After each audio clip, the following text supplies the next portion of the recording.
Okay, so that's pretty much someone that doesn't do any kind of DIY, woodworking, painting, that sort of thing on a regular basis. I did a lot of research of what might be the best way to colour this wood and just make it black. And ultimately I'm going to put artwork over the outside of it, but it still needs to be as dark as possible for the playfield, surrounding edges, that kind of thing. So sanding down a test piece, and what we're going to be using is India ink, which after looking it up seems to be the way that it's done on a grand piano, which if you've seen that, it's a great, very dark black finish. A lot of piano makers using India ink from some of the posts I was reading.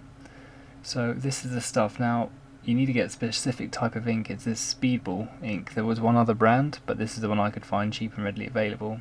But literally other brands are not as pure. This is 100% carbon, as I understand it.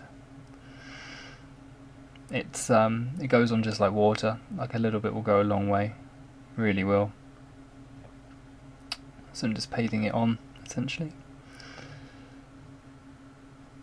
and we'll excuse the jump cuts, but we'll skip ahead here.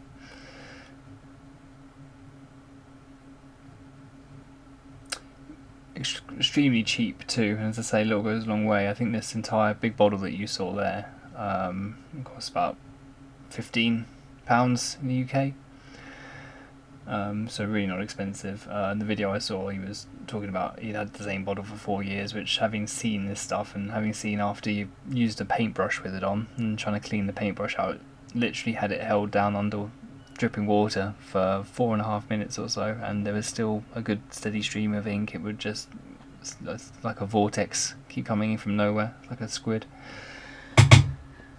So essentially I've just what I wanted to test here as well was whether it would bleed over the edges. So I've done this painter's tape, and I'm expecting it will be blotchy.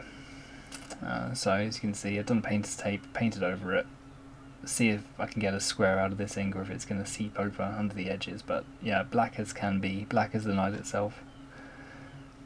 Look at it, that's obviously wet and it's got to dry still, but also it just seeps in, so there's no streaks, there's no kind of markings from the brush strokes whatsoever that I could really see. We give it an hour or two to dry. I think it's 2 hours. Come back, quick cloth test, nothing coming out on the rag.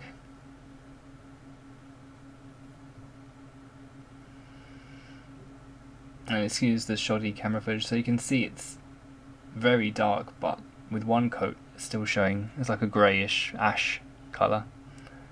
So decide I'm going to mask it down the middle, and we'll see what it looks like with a second coat on one half and a single coat on the first half remaining.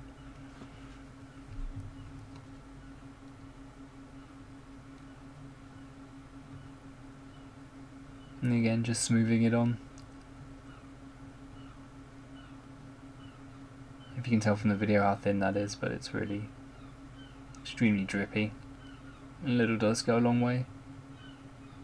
You find that the brush is soaking so much. Incidentally, in terms of brushes for this, I haven't checked how it was, but I immediately after using it soaked it in isopropyl alcohol, which is what they recommend. So this is just a shot of the wet second coat.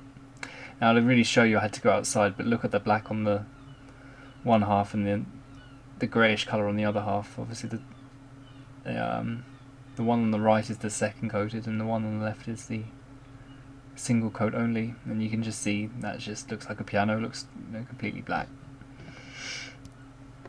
It's got kind of a rough texture. It's just like ink. If you imagine ink texture, if you were to soak a piece of paper in ink, it's kind of the same. You can see it there. It's like it's not fully dried, but it's not really rubbing off. What I will say though is I think getting it wet, you will have ink come off. So I still need to get a sealant for this and work out which sealant to use. I haven't been able to find a conclusive answer if there's one. I think it's just any kind of invisible spray-on shellac type sealant, but I think it's definitely going to need some kind of sealant. And what I did at the end was sand the whole thing down. This is 240 grit sandpaper, so very fine sandpaper, just to see what it would be like if painting on, if then want to put side art on top of it. Sanded this down and it was completely smooth. at the end of it.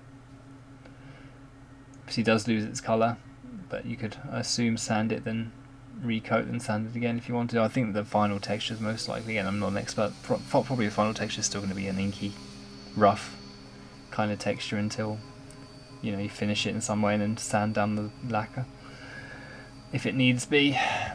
But for me, the real interactive bits are going to be covered by vinyl artwork anyway, so it's kind of negligible. It's really going to be the underside of the cab, the back of the cab, and the insides. That's what we're going to be doing this in.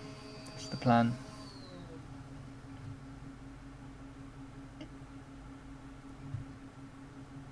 And take my word from it, that's very smooth at this point. Using the it's a random orbital sander. So yeah, I need to do another test. Again, we'll do another 2-coat test, as one's not gonna cut it, and then I need to get still the spray or whatever lacquer is going to be used for the bits that are going to come in contact, and just test that. Yeah, there we go.